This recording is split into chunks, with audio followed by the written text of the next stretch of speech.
Hello there, fellow Star Wars nerds, and welcome to Unlimited Content, the podcast where two brothers talk about all of Star Wars film and TV in chronological order on the internet as an excuse to hang out more. We're your hosts, Sam and Jack, and this week we're talking about Star Wars The Clone Wars, Season 3, Episode 1, Clone Cadets. Clone Cadets. Clone Cadets. I'm excited for this one. I love this It's a episode. great episode. Check for it. Yeah. Hello. It is good to Hello. hear your voice and see your face. It's good to hear These your other voice. wonderful Yeah. people can't see your face. They're missing out. It's good to see you. It's a bummer. It's Maybe a we'll bummer. start a Patreon with videos. Ooh. Of people can see our faces. If we For haven't, all 6 of our listeners. love that. The proud, our 6 listeners. Excellent. Yes. Before we started recording, we were talking about traveling and how we hate traveling. Traveling sucks, dude. I am a road trip guy, like, for all time. I hate flying. Recently, as I've gotten older, my sinuses do this thing where it feels like my sinuses are going to explode through my eyeballs anytime we ascend or descend. Mostly descend. That's not good. Yeah, no, it's like worse than a migraine. Like, I hate it. Yeah, so Is there like medicine you could take for that? I haven't talked to my doctor about it. I forget. I haven't flown in years. So, or like a year and a half or so. It's been a while. Since the last time I went to Colorado, which was, I think, before my daughter was born. So, it's been a while since I've flown. So, yeah, I don't like flying. I love road tripping. I also like just being able to, like, pull over and stop. There's no Whataburgers in the airplanes. That's true. Yeah. So like I generally just don't like the experience of traveling in general. Like I like the idea of going to new places. Mm-hmm. I like the idea of experiencing new things and going somewhere that I haven't been, but I don't like the idea of A, having to get there and back, and B, not being like at home with all my stuff and my bed and everything. Sure. It's like, yeah. if I could just teleport myself to places, that'd be great. I would totally travel all the time. Yes. But I can't do that. Unfortunately, yet is right. Yet. Think positively. But yeah, airplanes are just like, it's not a heights thing for me. Definitely, it's just it's cramped and claustrophobic and gives me anxiety to know that I'm sitting in one seat, kind of crammed in with a bunch of strangers like sardines. Sure. And yeah, it gives me anxiety, and it's not great. Which the reason the conversation came up is I got some new headphones that are noise canceling, for the sake of the next time I go on a flight, because I'm going on a flight within the next month or so. And so I'm anticipating ahead of time having some noise canceling headphones to help me with that. And I'm gonna play games on my Steam Deck while I do that. So that'll hopefully help the time pass better. That is the one benefit over driving. You can play video games on your Steam Deck. True. Yeah. Can't do that while you drive. And, yeah. And then as for like, I prefer driving over taking a plane, but I also don't like driving for long periods of time. Sure. it's just like, especially like in the places that I usually, when I have to take a road trip somewhere, it's usually like just in Texas, like over between Austin and Dallas, which is not that long of a drive, to be honest, but I still don't like it because I don't know, Texas is just too flat and too like monotonous, and I hate another thing that gives me anxiety. We're gonna start a new segment of called Things that give Jack anxiety. An ongoing series that will last longer than our Star Wars content. Man, even more unlimited content. It's so, yeah, definitely unlimited. Oh, gosh. I don't like the feeling of being in between places and like being like not like in civilization, or like being on kind of the road where like, you either see nothing forever or you enter a town and it's all the same fast food restaurants and gas stations again, and then it's just interesting. I don't know, there's something sort of like, you mean you don't like seeing a subway every 20 minutes? I don't like seeing a subway ever, really, but Fair enough. But no, yeah. In my ideal world, we would all have nice trains that we could take everywhere. Oh my gosh, yes, please. Yeah, that's because it has it has the pros of planes in that they're fast, and you don't have to be the one like piloting or driving, and you can be on, you can read a book or play video games or listen to music or whatever. Yeah. But in theory, it also doesn't have a lot of the same constraints and stressors and extra security and everything that goes with having to get on a plane. I like the idea of just being able to show up like 5 minutes before. I mean, I wouldn't show up 5 minutes before. Sure. Like that's another thing that would make me anxious. There we go. But yeah, like I like the idea of just being able to show up, walk onto the train with my ticket, and then just sit down and be like, okay, yeah, and I can sit and watch the countryside go by. I mean, I don't know if it's, assuming I'm going through a countryside, I guess. Yeah. We're going to like to the Rockies or Appalachia or something. Yeah. But like, yeah, and just even like being able to look out the window, because like when you're on a plane, you can really only look out the window if you have the window seat, and it's usually like a tiny, it's like the view is good for maybe like 30 minutes to an hour of the flight. Yeah, and then it's just like, I mean, sometimes it's like, especially if it's like sunset and that you're above the clouds, and it's like there's some nice moments. I do like that part, but yeah, more trains, more public transit, more trains. Yes, just do it. No, I am the like typical American who studied in Europe for a semester, who's like trains are the best thing, because they are like, it's so good. Like I got my Eurail pass and got like 10 days of unlimited like travel. It was awesome. Mm-hmm. And like, no, it was good. Just like hopping on a train in like Vienna and just like being there and then like waking up in Rome or waking up in France. So nice. Yeah. It's cool. Great. 10 out of 10. Would recommend. Yeah. Speaking of Europe and transit and whatnot, I've been like, I think like it's been like within the past year, I've like been watching a lot of YouTube channels mostly about like walkable cities and kind of urban design and stuff about like, this is why American cities suck, or like this is why European cities are better for living in, and so much of it has to do with the way that our cities are designed, and that is that in America all of our cities are designed for cars, whereas in a lot of places in Europe they are designed for people, and so there's a lot more like cities are designed with people in mind first, not with cars in mind first, and so there's like you can just walk places.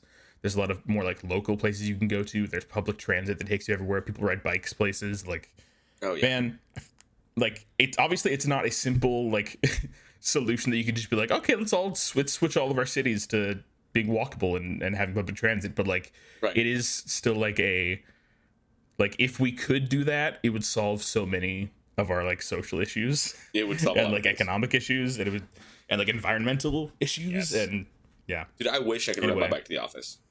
But I live 20 miles from my office, so not. I could ride my bike to the office, but I live in Texas, where it's hot 90% of the year, so I don't want to.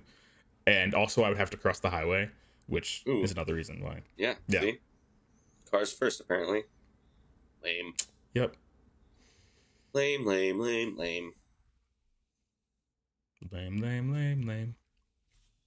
Okay. Speaking of lame. Jack, we got some bills to pay. We do have unlimited bills all the time. Do we have an unlimited sponsor this week? Yes. Yes. This week's episode of Unlimited Content is brought to you by Octo Bar and Grill. For limited time, every order of barbecue pork wings comes with a free pint of green milk while supplies last. Green milk, nice. Yeah, remember like in The Last Jedi, it's like the milk he drinks straight from the udder of that like cow creature is green. Oh yeah. And those poor porgs. Oh man. Yeah. I bet they taste tasty though. What kind of sauce do you put on pork wings? See, I'm not a wings guy. I'm not really like dude. I would probably just like have a nice like fried porg with just like some, just sort of like home style fried like chicken fried porg. Have that little bit of like have a little bit of kind of like dill flavor in it. Ooh. Delicious. It's you. Yeah. Yeah, no. Jamaican jerk for sure. That's what I do. Yummy. I mean, sweet. Cool. Little peppery. It's great. Big fan. Nice. Yeah. Oh man. I need to come up with more sponsors. Or I need to find more sponsors for our show. Yes, these are very real sponsors. I've run out of sponsors. I have some ideas for sponsors that I could reach out to, but I haven't secured any deals yet. Yep. So yeah, you need more ad copy is what you need. You need more copy for the ad. Exactly. Yeah. Yes. For sure. I get it. If anyone's looking to sponsor us, hit us up. You know how to find us. Yes. Yep. Please do. Please go. All right, so Jack, other than getting cool new fancy headphones, what have you been up to lately? Well, Tears of the Kingdom came out. Yes, it did. Oh my gosh. So, what I've been up to lately is Tears of the Kingdom, mostly. Like, how many portions of the Geneva Convention do you think you've broken in playing Tears of the Kingdom? Because that's what I've seen all of my like TikTok feeds is just like people building war machines and like building war machines and torturing Korra. Korra. Yeah. I don't know. I mean, I've been enjoying the building aspect of it, but I haven't been doing a lot of experimentation with like, you know, seeing like, okay, what super cool thing can I build here? Because that's, sure. I don't know, that's, I think I like the idea of that, but I'm just sort of more focused on the story and like, kind of exploring and finding things. I like the discovery and getting through the narrative. I'm pretty far into the game. I won't say anything for spoiler reasons, obviously, but like, I think I'm nearing the end game, like of the main story, basically. But even like once I, you know, finish the main story, there's still going to be dozens and dozens of hours worth of stuff for me to continue doing if I want, you know. Yeah. It's like there's all the shrines. Yeah. If it's anything like Breath of the Wild, which it's like Breath of the Wild times 3, from what I can tell. Yeah, kind of. Yeah. Yeah. Yeah. No, you'll have plenty of things to do. I am not near the end game. I've done like I'll just say two of like the main, like when you start the game, it tells you there's 4 things to do.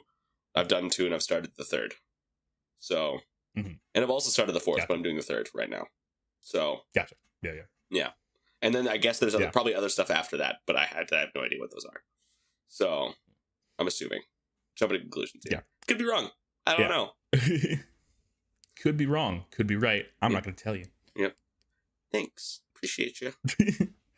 Yeah. I'll probably be playing more after we stop recording. That's probably what I'm going to do. Not going to lie. Excellent. Yeah. I'm probably going to play some more tonight as well. Because like for the past few days, I kind of took a break from it. Because I was like, it's one of those things where I knew that if I like kept, like I could have kept playing, obviously. But I was like, you know, maybe I should step away from this for a few days before I like burn myself out on this game. Sure. Like, you know. Yeah.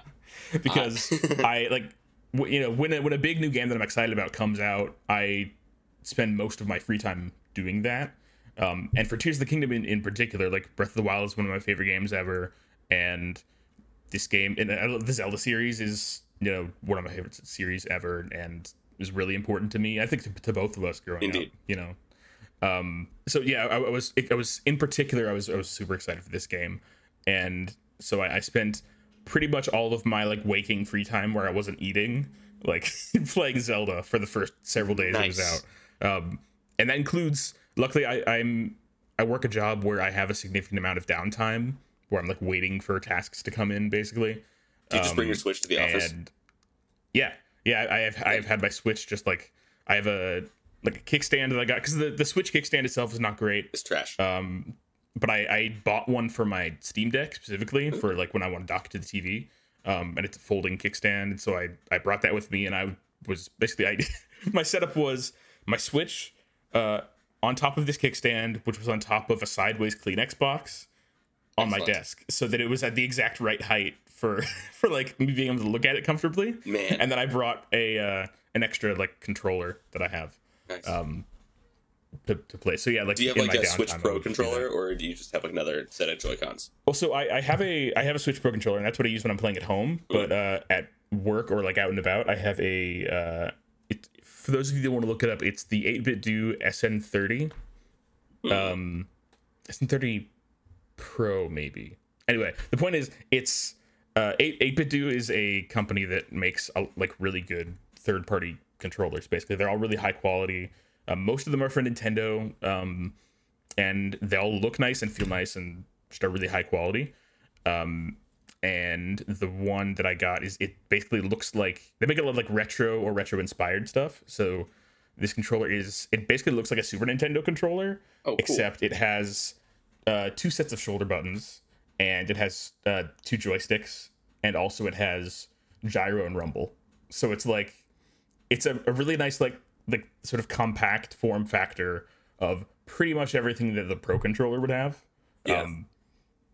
And so it's like it's my favorite like throw in my backpack controller to have. Wonderful. You know, so highly recommend that. Yeah. What's the price point comparison for that for like a Switch Pro controller? Because I want a nicer controller. I mean, I don't think I'll ever be able to afford it anytime soon. But like, I want a nicer controller because I'm not a huge fan of like the Joy-Con locking into like a little controller handle thing. Yeah, like it's kind of awkward. Like it's fine, but like it's. Yeah, no, it's I not get like that. it's not like I'm used to like they're tiny and it's kind of cramped. Yeah, yeah.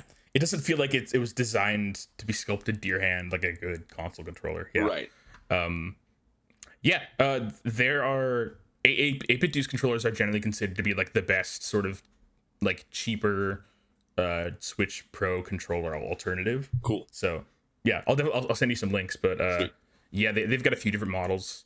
The one that I got, I think, is probably like $30-$35. Oh, that's as opposed manageable. to the Pro controller, which is like $70, I think. Yeah, the wireless one. I know Target sells like the wired ones, but I don't.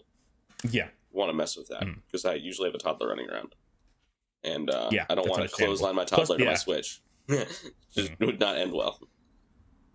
Yeah, that would not be good. Yeah. Man, you remember when we were growing up, we had the GameCube and we had GameCube extension cables. We did controllers. It was so random and cool. I liked them. Yeah. The fact that those existed made me happy. Yes. And also just a small thing. I love the like. I mean, most of the time when you like plug in controllers to something, it's fine. But like with the GameCube, something about it like it was it has that satisfying click. Yeah, it's great. I love it. Bring that back. The little. Yeah. It's so good. It's nice. Bring back that. Yeah. We bring back wired controllers specifically for that. Just that feeling. I want to feel that once again. Man. I just want to feel something again, Sam. Oh, Jack, no. Right.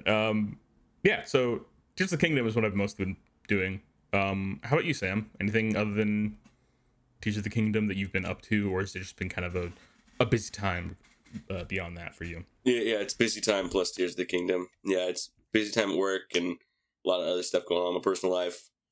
Good things, just no time. So, yeah, just very, very busy. You know, like weddings and it's baseball season, and I live in Kansas City, and so tickets are super cheap. Even though the Royals are terrible right now, but it's just a $13 ticket to a baseball game. Like I'm gonna do that. Rad. Yeah, especially like when I'm going with a group of friends. Like I'm gonna do that. That's a lot of fun.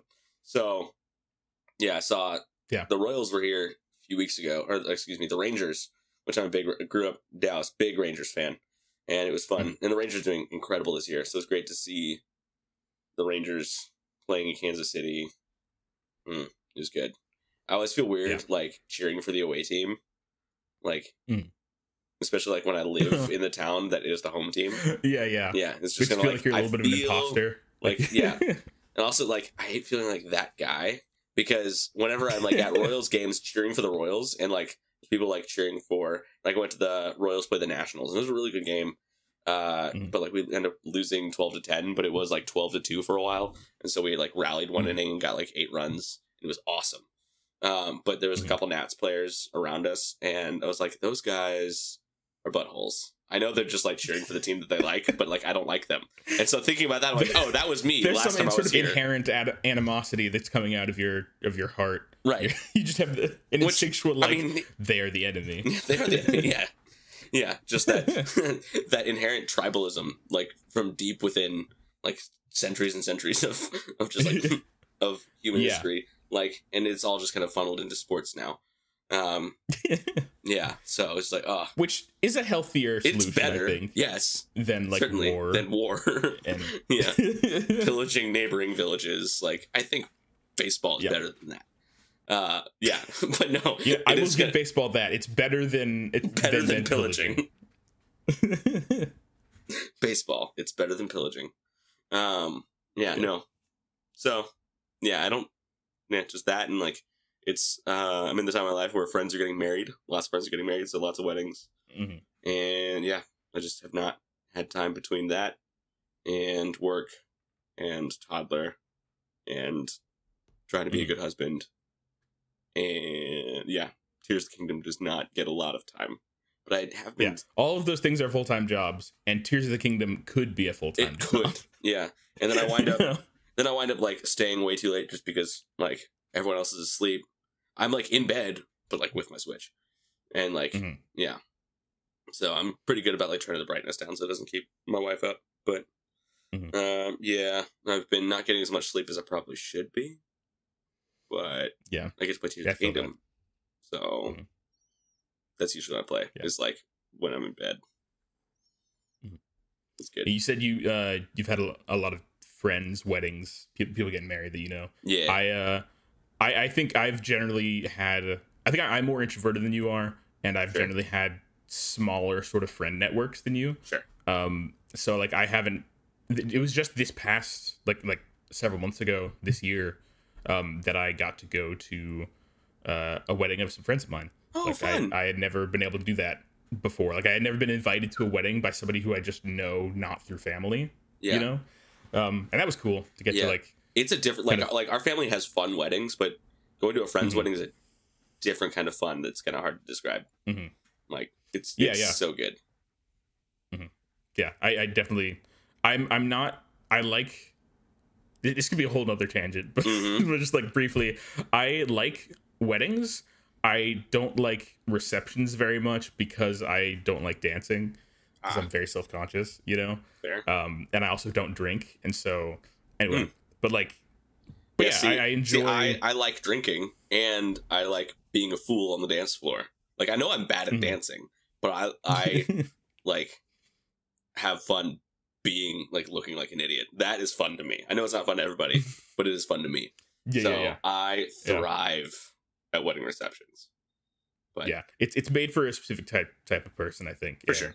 Yeah, it's one of those things where like I get why it brings people joy, and that's great, and it does bring me joy, just not that aspect of it, you know. Yes, I get that. But anyway, yeah, I really enjoyed that, and it was cool to get to a wedding for my friends and be like, just like be considered, and feel like I was specifically invited because like I specifically am cared about by these people who like chose to care about me. Yeah, versus not just because like you're your aunt and uncle's kids.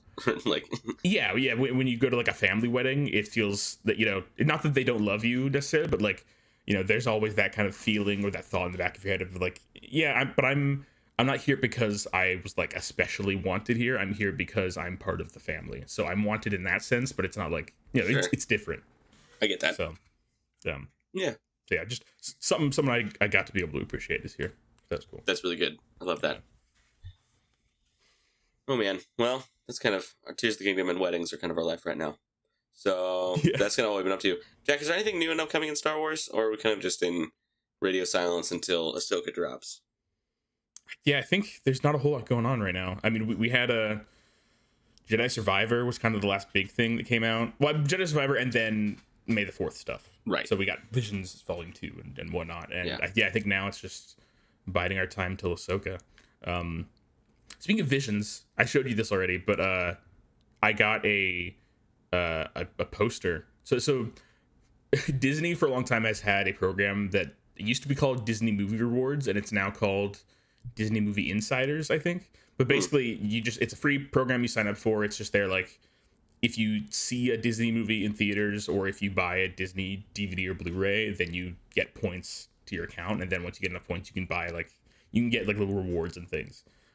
Cool. And like, so I've had a Disney rewards account for a long time, and I don't really pay attention to it, but this thing happens where every few years I'll be like, I'll get an email like notifying me about like, you need to spend your points before they expire, and I'm like, oh yeah, I have points, I guess I should go look at those. So I looked, and they had a full-size like 27-inch by 40-inch poster of Star Wars Visions Volume 2, like the key art. Yeah. And it's super beautiful. And I had enough points for it, so I got it, and it's now hanging in my living room area, and it's cool. Nice. I like it a lot. So that was a nice little thing. Little burst of Star Wars joy in my life.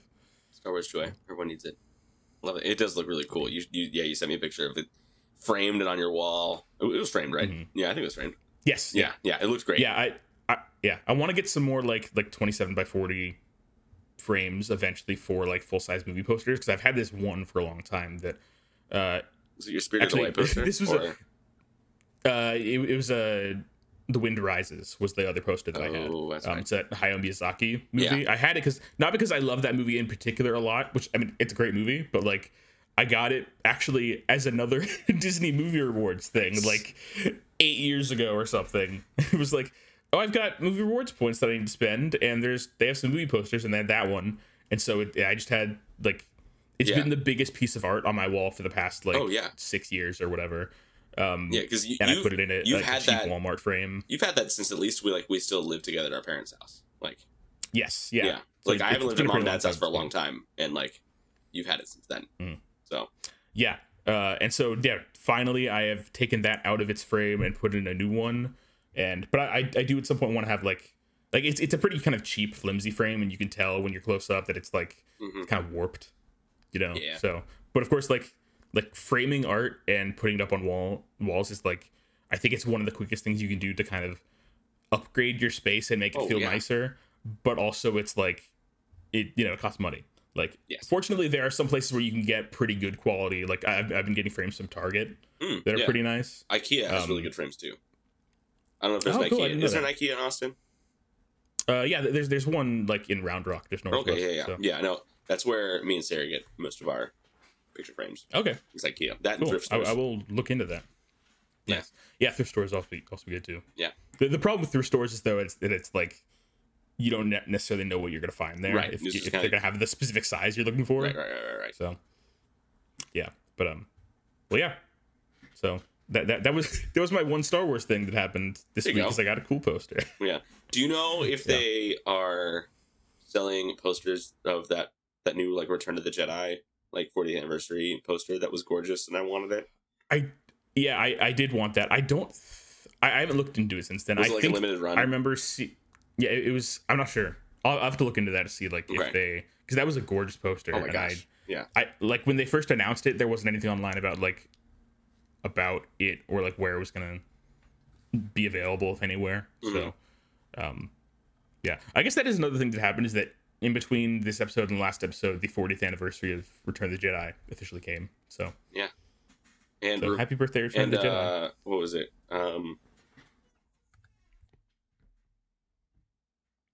Attack of the Clones turned 21 this year. Whoa! Yep. That means Commander Cody can drink. Commander Cody can drink. Yeah, he can. Mazel tov. Mazel tov, Cody. But yeah, so... Well, speaking of clones, do we want to go into our main segment now? Let's do it. All right, yeah, this week we are talking about the Clone Wars Season 3, Episode 1, Clone Cadets. This is one of my all-time favorite episodes of the Clone Wars. Like, it's a very, like, the storytelling is great. It introduces one of my favorite characters in all of Star Wars. It's a great episode. Yeah, this episode introduces a lot of cool things and characters, and this is classic Clone Wars. This is like very much, this is what Clone Wars is about, is this episode in a lot of ways. Oh yeah. Let's see. Where's the, so I'm I'm on the Wikipedia page. Where does it say what the thing is? It's at the top. Never mind, I found it. Okay. Yeah, it's under episode 1. Moral. Oh yeah. Okay. Oh wait, hold on. Before we get into this, where it takes place in the timeline. Right, Sam. Where does where does this episode take place in the timeline? It takes place in 22 BBY. That's all I got. Excellent. Yep. Cool. We have to check all our boxes. Indeed. So the moral of this episode that shows the beginning of the episode is brothers in arms are brothers for life. Appropriate. All right, so I guess now I will do the so what we've decided is that we're gonna, like, we alternate back and forth with the reading the intro of the podcast. Sam and I are also gonna trade back and forth with reading the opening narration of each Clone Wars episode. Yep. In our best Admiral Yularen impression. So I'm looking forward to hearing Jack's impression very much. Yeah. So here we go. I guess. Yeah. All right, Clone Cadets, season 3, episode 1. Here we go. Hold on. I gotta remember what he sounds like. Hold on. Okay. Clone troopers unite! As war rages across the galaxy, the Republic's clone army strives for victory against the evil forces of the Separatists. Bravery, valor, unity, the lifeblood of victory on the battlefield and in space. It all begins on the planet Kamino, where Jedi General Shakti Where Jedi General Shakti oversees the training of clones with the help of shit. I'm gonna start the whole paragraph over. You have to keep that in though. It's hilarious. It all begins on the planet Kamino, where Jedi General Shakti oversees the training of clones with the help of contracted bounty hunters. Bred to be perfect soldiers, these cadets must first be subjected to intense physical and mental training before heading off to war. That was really good. There we go. Thank you. I feel like I'm not great at doing like the actual way his voice sounds, but I like his kind of the like rhythm of his voice and the way that he says things, and so. No, I think I thought that sounded really good. Well, thank you. Appreciate it. Yeah. Unimpenetrable defense. Unimpenetrable defense. That's where my brain goes every single time. Unimpenetrable defense. All right. So Sam, do you want to walk us through the plot summary of this episode? What's going on in Clone Cadets? For sure. So this episode follows Domino Squad, which is here, I'm going to open up the thing of Domino Squad. So Domino Squad was a military unit of clone trooper cadets stationed on the planet Kamino during the Clone Wars. The members of the squad at first proved unable to effectively work together as a team, but they ultimately passed their tests on Kamino and became full members of the Grand Army of the Republic. So the members of the Domino Squad, right? We had where was it? Where's the list of people? Wikipedia. Show me things. I've got it here. Oh, you've got it? Oh, great. Perfect. Yeah. They are Heavy, Cut Up, Droid Bait, Fives, and Echo. Great names. And I like that you you like get like why most of their like names are introduced in this episode. I don't know if it says it in the summary, but like you get it's fun. Yeah, it's cool. We get like it's interesting that like the very first nickname any clone gets is the nickname that they end up with, Yes, it's just like it's the first thing that sticks. And usually like the first thing they say is what sticks. Mm-hmm. Yeah, so like Heavy is called Heavy because he's big and he has a big gun. Yeah, I thought it's just because he had the heavy gun. Like he had like the. I think that's like he's probably like, weighs the same as everybody else. Yeah, but he has the heavier like Gatling gun that he kind of like holds at his waist. The same kind of thing that what was it? Vizsla, Paz Vizsla from Mandalorian. Same kind of gun. Yeah. Mm-hmm. Rest in peace. R.I.P. Gone too soon. Yeah, Cut Up. His name was given to him because he like. He's like a jokester, and one of the guys training him was like, "Well, you're a real cut up, aren't you?" And he's like, "Hey, that's my name now." Droid Bait. I don't think we ever get a. Actually, maybe there is a moment like I think where he like runs out into the open and like during the training simulation like gets shot and they're like, "Don't be Droid Bait" or something like that. Droid Bait is a great clone name. It is. It's great. It's also kind of sad. Like, well, wow. Yeah.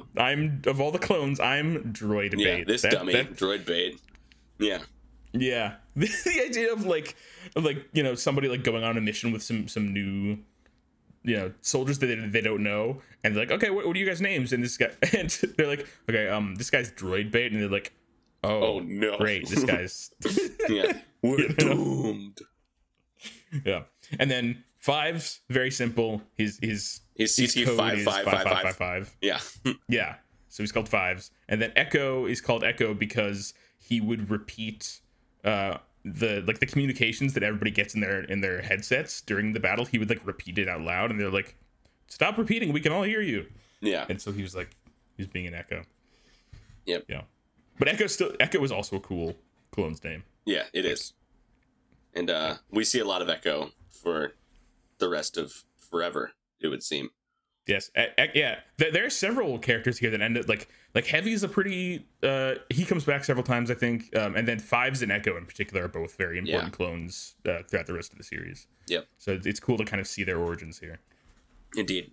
All right, let's get into this summary of the plot. So Domino Squad is in the midst of a pre-graduation exercise on Kamino in preparation for the front lines. The purpose of the test is to reach the beacon atop a citadel guarded by various practice droids.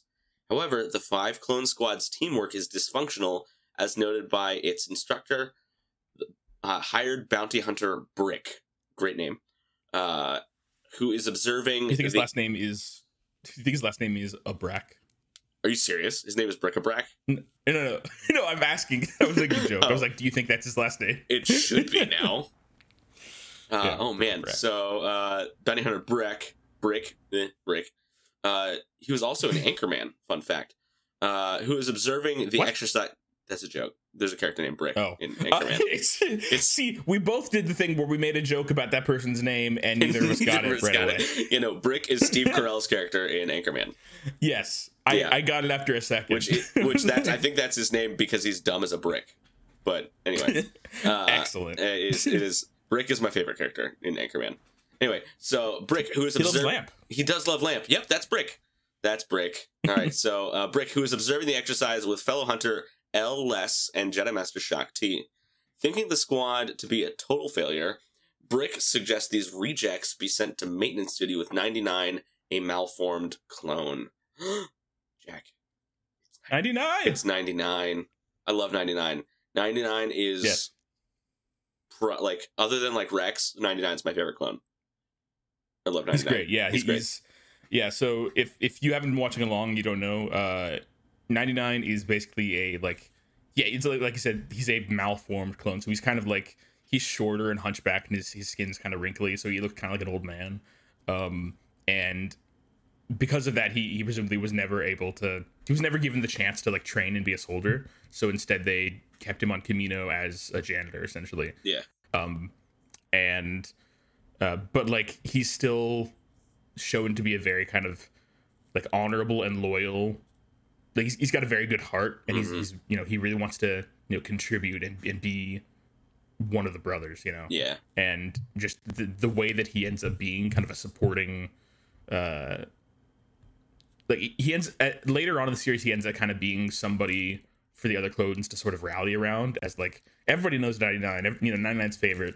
99 is everybody's favorite, Yeah. But right now, in kind of earlier in the Clone War, he's just sort of like treated as like, he's treated as a reject. Yeah, he's a second class clone. Yeah, was how he's treated. Essentially, yeah. Which that's one of the things I love the most about this episode, is the fact that we get to see this sort of the transition from like the idea that at the beginning of the Clone Wars, before all these clones have had all these like real world shared experiences, or before they've been able to kind of form a culture, they were all kind of more like selfish and less kind of individualistic, and just didn't have a sort of common culture or idea of like what they valued as a people, sure, beyond what they were told. Yeah. And then throughout this episode, we get to see kind of some of the clones really learn to like what it means to be brothers, and we get a sense of like this community is building and becoming more of a brotherhood like it should be. And then by the later on in the Clone Wars, all the clones are like, it feels like a brotherhood. It feels like everybody like actually cares for each other, and they've developed a culture, and they've developed certain ways of living and sort of collective beliefs that weren't necessarily taught to them. So that's cool to kind of just see the evolution of the clone army from like just this manufactured unit of separate people to like a huge family. Yeah, I really like that. As you were talking about it, kind of made me realize, I wonder if the Clone Wars like series was modeled after the HBO miniseries Band of Brothers. Have you ever watched Band of Brothers? I'm aware of it. I have not seen it, but I'm aware of it, that it's very good in. I think it's influential in a lot of places. When did Band of Brothers come out? I'm not sure. But the way you were describing Clone Wars just now is how I would describe Band of Brothers. Mm-hmm. Like that's how I would describe Band of Brothers. Executive produced by Tom Hanks and Steven Spielberg. First episode released September 9th, 2001. So yeah, this was far before the Clone Wars. So yeah, they totally could have been. Yeah, absolutely. No, I would definitely think that like that's that vibe, but like in an HBO World War II thing is the vibe of Band of Brothers, which highly recommend. I mean, it's a World War II thing put on by HBO, so take that with whatever warnings you need to take it with. It's definitely like rated R kind of stuff, but it's like it's really, really good. Like if this is what Steven Spielberg and Tom Hanks decided to make after making Saving Private Ryan. They're like, let's do this as a TV show now. Yes. Yeah. Yep. No, I cannot recommend that show enough. Anyway, yeah. So Clone Wars really kind of has that same kind of vibe. Especially as it kind of gets later on, just the clones getting closer and closer together and less, like their individuality shines. The more tied together they are as brothers, which is really cool. Mm-hmm. Yeah, it is an interesting, like, we'll talk more about this later, I guess. But like, I thought that the sort of central thesis of this episode felt like it is in embracing our individuality that we're able to, basically, we're stronger together, and also it makes what is individually great about each of us greater. Yeah. So we get to see, like, they're like, Shakti's like, this is the best, some of the best clone troopers I've ever seen. This is one of the best squadrons I've ever seen doing this test by the end of the episode. And I feel like that is, they talk about how they have like unorthodox tactics, and I think, it took them a while to get into, a rhythm and to figure out what their, how they were supposed to work together as a team. But once they started working together as a team, all of their like individual strengths, melded together and kind of brought the best out in each other. Yeah. And I think that's kind of part of the kind of the clone culture that comes up, is like about expressing and valuing individuality in the context of the community, so yeah, I agree. All right, back to the summary. So Brick's presumptions are soon proved right as the practice droids defeat Domino Squad while it argued about procedure. As the clones retire to the barracks, Echo tries reminding his brothers that they have to follow orders. Hence his name, Echo. He's the one who's always repeating orders. This gets him into a scuffle with CT-782, aka Heavy, before Brick breaks it up and laments his disappointment in them. Elsewhere, on Tipoca City, Lama Su is considering rejecting Domino Squad, but leaves the decision up to Shakti because of her position as head of training. The next day, ARC Trooper Commander Colt and 2 others have arrived to supervise the graduation tests. Bravo Squad, the first to take the test, passes with flying colors in record time. When it's Domino Squad's turn, it fails when droid bait is hit and Heavy decides to leave him behind, and Colt reprimands the squad for its mistakes. As they are passing through the barracks, LLS tells Brick that Domino Squad should retake the test, though Brick expresses little faith in his squad. 99 overhears the conversation. That night, Fives and Echo go to Shakti and request a transfer to Bravo Squad, but Shakti denies them and explains that they need to learn to work together with the rest of their squad. Thus, she permits them to retake the test the next day. Meanwhile, CT-4040 is summoned by Brick for a reprimand. The bounty hunter tries provoking the clone into attacking him, looking for an excuse to get him and his squad kicked out, but the cadet refuses to give in. The only thing at which Brick succeeds is unintentionally giving 4040 a nickname, Cut Up. In the night, that's not something I like. Oh yeah, go ahead. Yeah, just 1 second. I think that's not something that I noticed the first time. Was like the idea. I guess that scene where he's like, "You wanted to see me, sir," and Brick and Cut Up are out, on the balcony, and he's like starts kind of, being aggressive towards Cut Up and like beating up on him. Yeah. I was like, wow, this guy's just a jerk. Like, but I guess I guess I didn't read into that. But like, oh yeah, I guess he was trying to provoke him so that he would have a reason to kick him out. Yeah. That makes sense. I don't know why I didn't think of that, but yeah. No, yeah.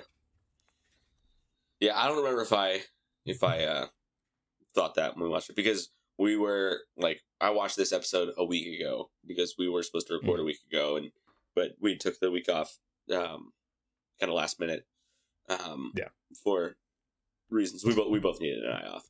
Was really the reason. So so I my memory is not as fresh in remembering this episode, even though it is one of my favorites. But yeah. Sure. So anyway, back to the summary. We're almost done. So in the night, 99 catches 782 attempting to go AWOL. He convinces 782, whom he keeps calling Heavy, about the importance of brotherhood and teamwork.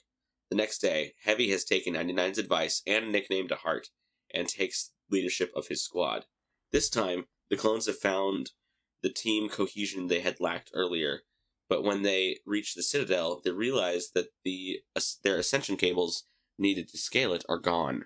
Brick had stolen them to test their skills and, if possible, see them fail.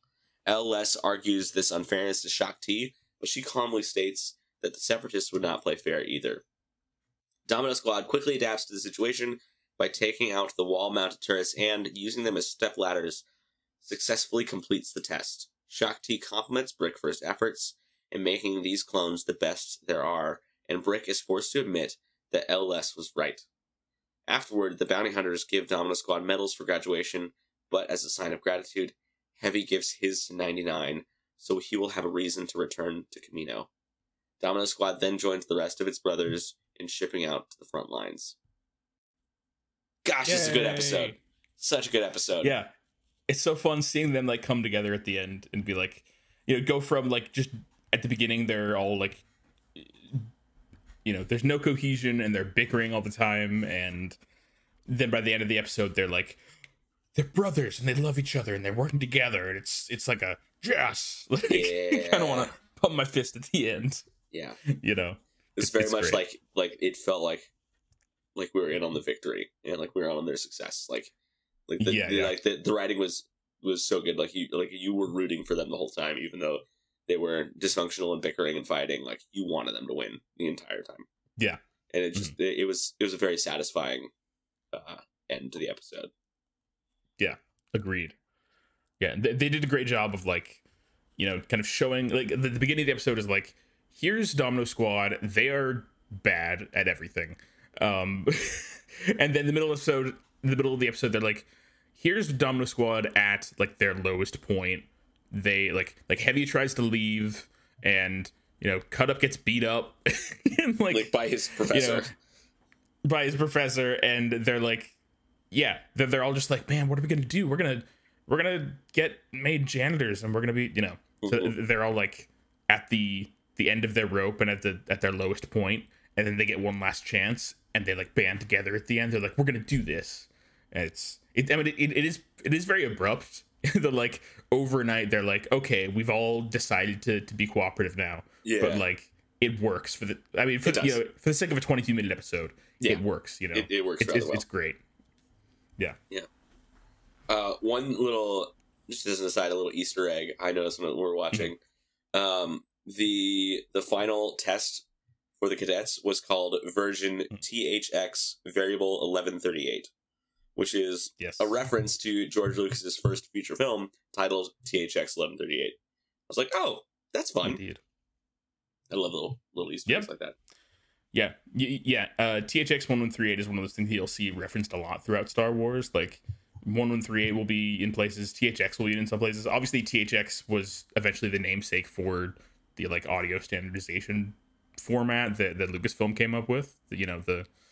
With the big old at the beginning of all your childhood DVDs, Yeah, I noticed that too. That was great. Nice whole thing. Yeah, this is a really good episode. It's hard to pick like a favorite part. But I mean, I personally, for me, I think my favorite part of the episode was 99's little pep talk to Heavy. Because that was really the turning point in the episode, and it's where 99 really shines as this, like, you would think he's just, like like you're kind of like led to believe that he's just a janitor, and like he's not anything. He's nothing special kind of thing. But we kind of get like a I don't know, kind of like a Goodwill Hunting kind of like, oh no, he's like really like the MVP here. Like he's the one, like the janitor is like got the heart, you know, and like that's exactly what I was gonna say. Is he's the heart. He's the clone's heart. He's like, you know, he's able to remind them what's important. Yeah, and you know what matters, and you know never gives up on his brothers, and encourages his brothers to never give up on each other. And yeah, I agree that's probably the best moment of the episode is. Because that is the turning point, and we get to see 99 being his best, and yeah, I love 99. Yeah, and 99 being his best brings out the best in those around him. Yes, which is why he's this episode's MVP.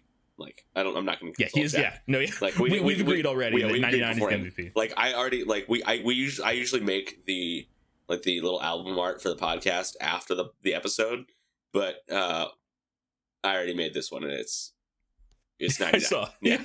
It's 99. It's 99. Appropriately. Yeah. So the picture on your phone right now or whatever is 99.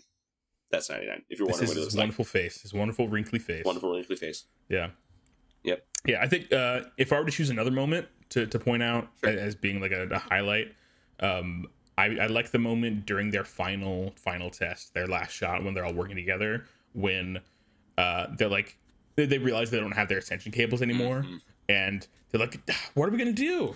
And you know, for a moment it seems like they failed, and the Brick is very like kind of, haha, I got them. And then they're like, you know what, no, we're gonna do this. And then, you know, Heavy steps up and is like, let's do this thing, let's climb up this, let's shoot the cannons, and then we'll climb up them. And then who was it, maybe I don't know, somebody, one of the clones, I don't remember which one it was because they all look and sound the same. They do. They don't have distinguishing features yet. Yeah, he's like, I'll draw their fire. You guys go do. You guys destroy them. My guess is that was Droid Bait. That's my guess. Droid Bait was drawing the fire. Yeah, that's probably a good guess. Yeah. But yeah, just that moment of like them making a quick, team-oriented decision and following through on it immediately without arguing, and just like, you know, getting past this unexpected wrinkle in their test is just like a cool like moment. Yeah, like they did it. Yeah, no, I agree that it's easily the second best part of the second best thing of the episode. Close second as well. Is the very satisfying payoff. Yeah, man. No Wilhelm screams, no kills. Not this episode. Not today. No. We already kind of said it, but we always answer the question: how does this episode make the movies and the rest of Star Wars better? It introduces 99, and it really kind of like gives us an insight into how clones become brothers. I think is kind of like the main takeaway is how they go from soldiers to brothers, how they become a band of brothers and not just a troop of clones. Exactly. Yeah. And also we get Fives and Echo. Yeah. As two very important characters that will continue to be important later. Yeah. Yeah, I already went on my whole spiel about culture and community and how this episode introduces a lot of those ideas. No. And yeah, 99. This is just a great episode. It's great. Yeah, it's a great episode. This is a fun one. This is like, it's a nice, like, it's a really solid one-off episode. Oh, yeah. It's like not tied to a larger arc necessarily. Like, we come back to these characters later, but like, this is a standalone story. Yes. You know? Yep. Yeah, agreed. This is a great one. It was good. Hey, man. We did it. One episode down. Boom. Dude, we have that. This is our 10th episode of the podcast. Yeah, episode 10. I forgot to mention. Yeah, we're in double digits now, baby. Let's go. This podcast is real now. It is real. We've done it. We're in double digit episodes, so we are consistent. Maybe not in like our like release date or how often we release episodes, but we are consistent in that we're still doing it. So yes, which I think is the most important. It is the most important part. Yeah, I mean, this isn't like we're doing this for fun. Like, we're not doing this like for like profit or gain or anything. Although it would be nice, sponsor us, please. But yeah, this is for ultimately an excuse for us to hang out more. And exactly, it's doing its job well. And I'm very grateful that this podcast exists because I get to see I've seen more of Jack since starting this podcast than I think I have in years. Like, and it's. I mean, yeah, because it's been a long time since the last time we lived together was ages ago. Yeah, and then I think it was when I was in high school. It was like the last time we consistently lived together. And then between then and now, it's like we've mostly only seen each other over like the holidays or when we were all coming home for something, you know. Yeah. Because Sam went to college in another state and then lived in other states for a while, and then I was in Austin for a while, and and now we're in different states now, obviously. Yeah. So it's great to be able to have this like this weekly just like chance to chat and catch up and have like a structure to it too, and to be able to talk about something that we both love. Yeah. It's been great. Yeah. So and it's also great having all y'all follow along and join us in this adventure. One person Speaking of which, one person I want to like shout out who like is, I want to say, our like MVP of listeners. Our biggest fan. My buddy from college, Jason. Jason, we love you, man. You recently asked, I don't know if I talked to Jack about this yet, but you like straight up asked to be on the podcast. So I guess, and you have in voicemails, but I guess we do need to get you on at some point. Yeah, well, we should totally have you on as a guest at some point. So Jason, whenever you hear this, I'm not going to tell you until you listen to this podcast. That's how I'm going to tell you, is you're listening to the podcast, because I know you will. Yeah. Let us know if you don't, then you're dead to us, and you don't get the guest spot anymore. Yeah. Well, sorry, dude. Yeah, we'll give it to Grace, even though she doesn't listen to the podcast. Yeah. So Jason, look at the upcoming episodes. Just go on Wikipedia. You know what you're doing. And find one that you are excited about. Like one of your favorite episodes that we haven't done yet that's coming down the pipeline. Preferably like the next like 10 or 12 episodes in the pipeline. Would be great.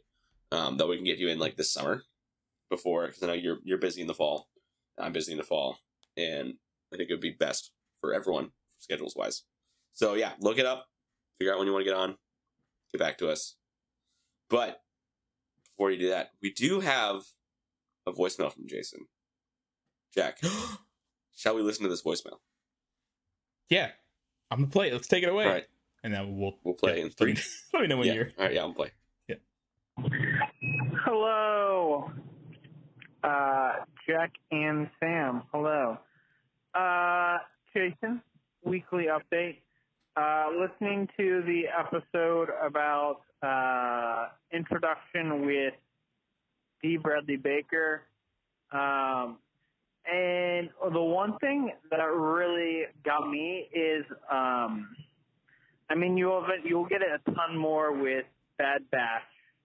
But just kind of him interacting as, one character, one of the clones, and then communicating with the other clone. It's basically him talking to himself. He must be lost in his head, but that head is quite a brilliant one. So yeah, that's my that's kind of what my mind went to when you guys were talking about episode 8. Have a great rest of your day, guys. Thanks, Jason. Yeah, thanks, Jason. Yeah, agreed. Yeah, D. Bradley Baker appreciation post right here. Like, I love D. Bradley Baker. We get like 5 new characters from D. Bradley in this episode alone. We get even more because we get other ones. We get like all the like the ARC troopers show up, and they're cool, and like it's kind of just generic like gruff clone, but like he does like he puts a unique spin on every single character he plays, and he's got 200,000 characters with a million more well on the way. Like D. Bradley Baker is never overappreciated for what he's done for the Clone Wars. Yes, exactly. Agreed. Yeah, and I like how you pointed out, Jason, the kind of the way he gives different vocalizations and tones, and kind of you can understand kind of their internal life a little bit better through D. Bradley Baker's performances. Yeah, agreed. This is, by the way, talking about the thing we watched a couple episodes ago, which was season 1, episode 16, The Hidden Enemy, Yep. When Rex and kind of Cody our first were introduction to all the different clones. Yeah, was where we first get a real good look at Rex and Cody. Yes. At least as D. Brother Baker's portrayal of Cody. But yeah, it is good. It's a great episode. Jason, thanks again. Looking forward to hearing when you want to be on the podcast. Let us know. We'll be sure to get you on for at least one episode for sure. We got limited content. We got limited time to get you on a podcast, Jason. So let us know. Heck yeah. Unlimited content, unlimited time, unlimited friendship. Friends. Jack, if other people, other than Jason, I mean, Jason, I know you're going to leave more voicemails because you do leave a voicemail after every episode. We don't always include them, usually because you tell us not to include them. But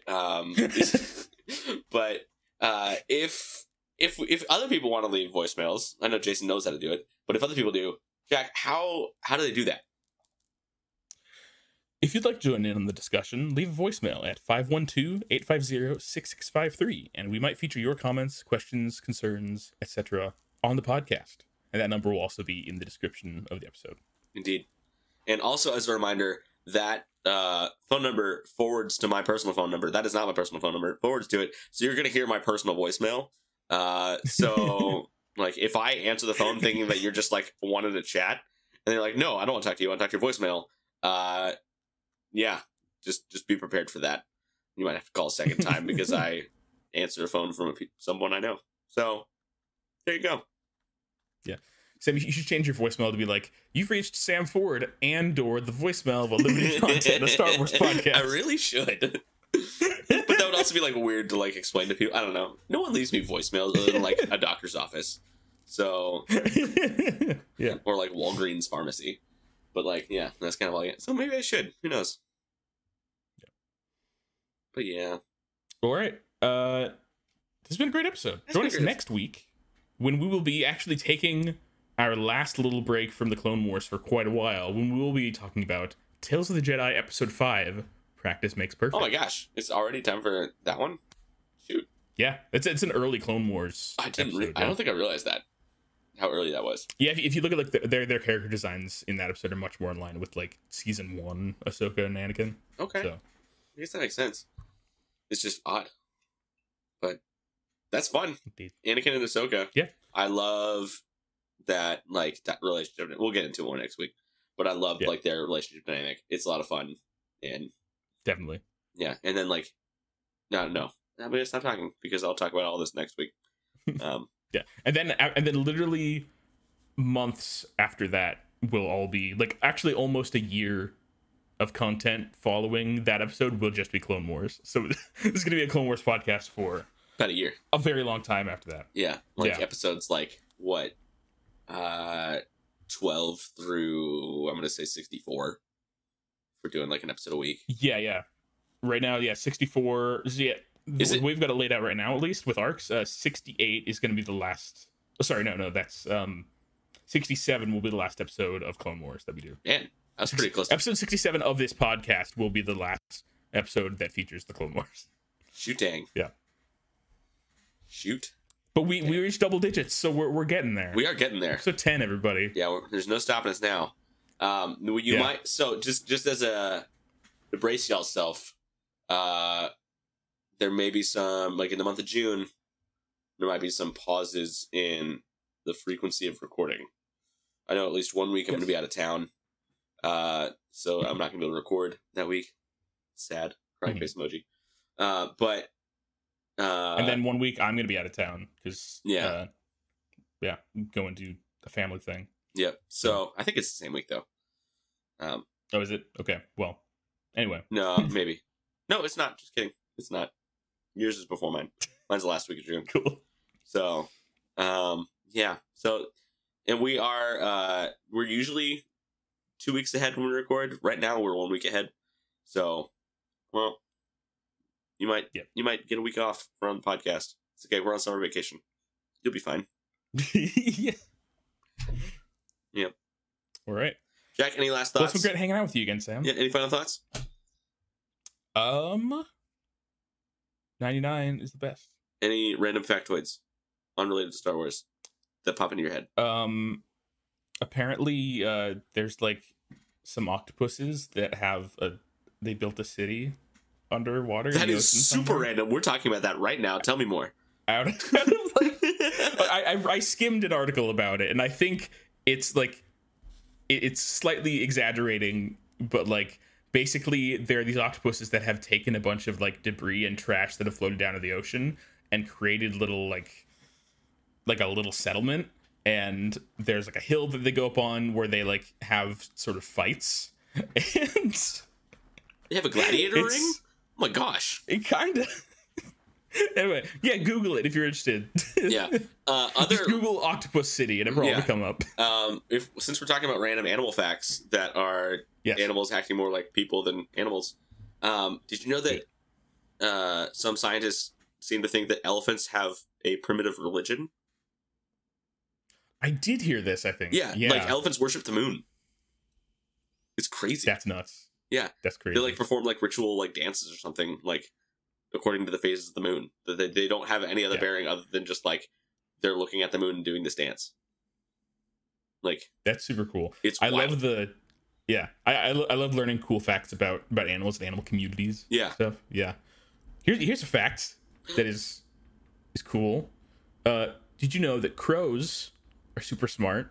Yes. And there are crows that have learned to like grab like walnuts and then like put them in the street at like intersections, and then so they get cracked open, so then they can come back once the cars are gone and collect the nuts from out of the shell. That's crazy. Yeah, we can just make this an animal facts podcast. We really should. Unlimited animal facts.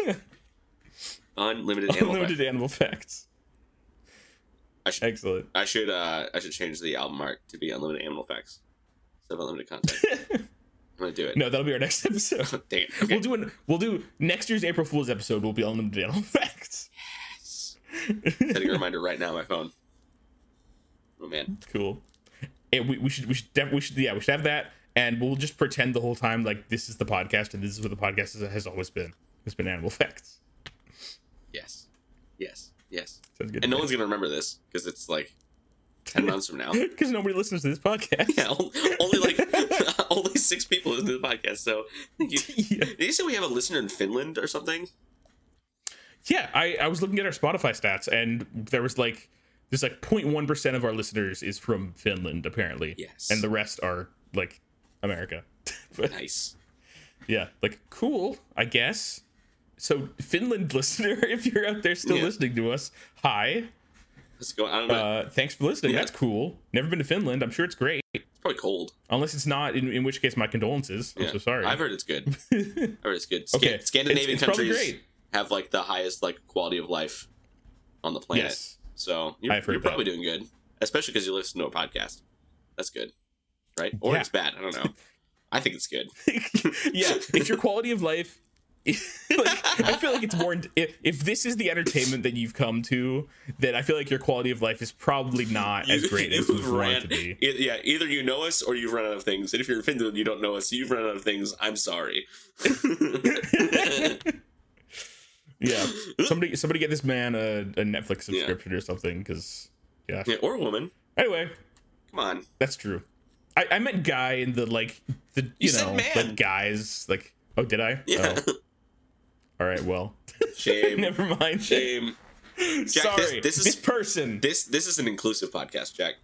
This person of indeterminate gender, and also who is in Finland. Anyway. All right, bye. We should everybody. It's been a great podcast. Yeah, it's been great. All right. Yep. See you next week or whenever, everybody. Yeah. Cut the chatter, Jack. Cut the chatter. All right, cut the chatter. Roger. All right, cut the chatter. Roger.